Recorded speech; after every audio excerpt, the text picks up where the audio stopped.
Hey guys, Dr. Jessica Finley. And Dr. Jeff Finley here. In our previous videos, we spoke about how to get the appropriate amount of sun exposure, which is known as chronic sun exposure.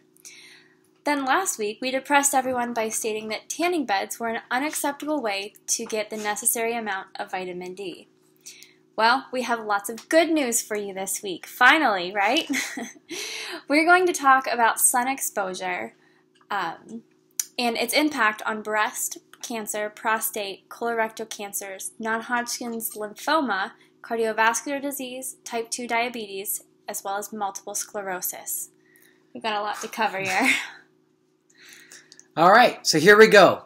Let's start with vitamin D levels or sun exposure and its impact on breast cancer.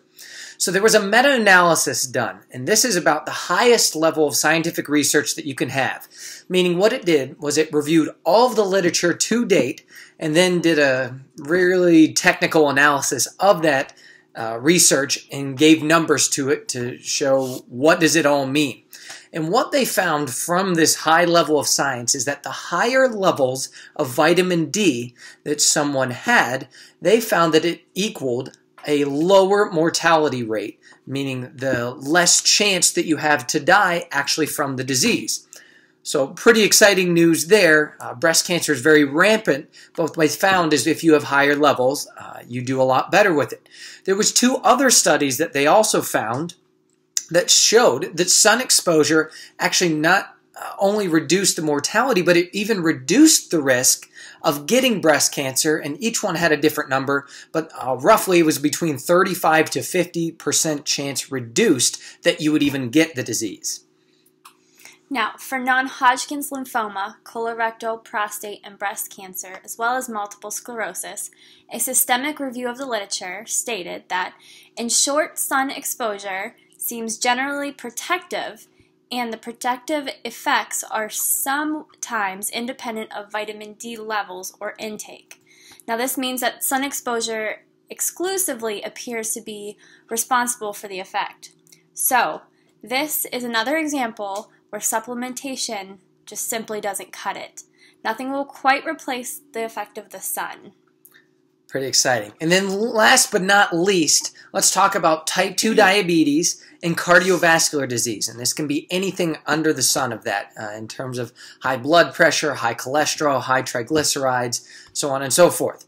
Another study, again, showing that sun exposure, regardless of what their vitamin D status was, whether it was high, whether it was low, whether they were supplementing, didn't matter.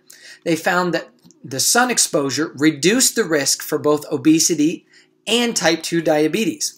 Another separate study showed that sunlight helps to actually lower blood pressure, which is one of our big major risk factors for cardiovascular disease. We talked about that in a different video.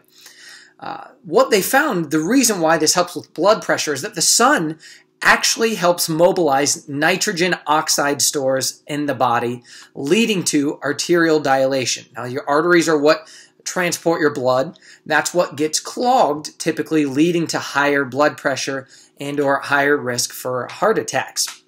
Now you may recognize the word nitrogen oxide because this is actually what they put in a pill, and they will give it to someone usually who's experiencing chest pains because it dilates their arteries, which is what brings more blood, more oxygen to their heart.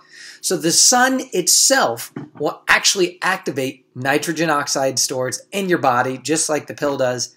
Pretty darn cool. So the takeaway here is that there is no substitute for sun exposure. Obviously, you want to follow the recommendations that we've laid out in our first video with your chances of cancer risk and even death or all-cause mortality. These awful cancers can help be reduced. So as always, like, share this video with someone you may find intrigued by this information. Now, we've spent these past 3 weeks telling you about how great the sun is and supplementation is useless.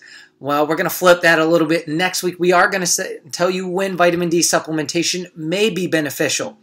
So tune in next week, and we'll find out what the research has to say about that.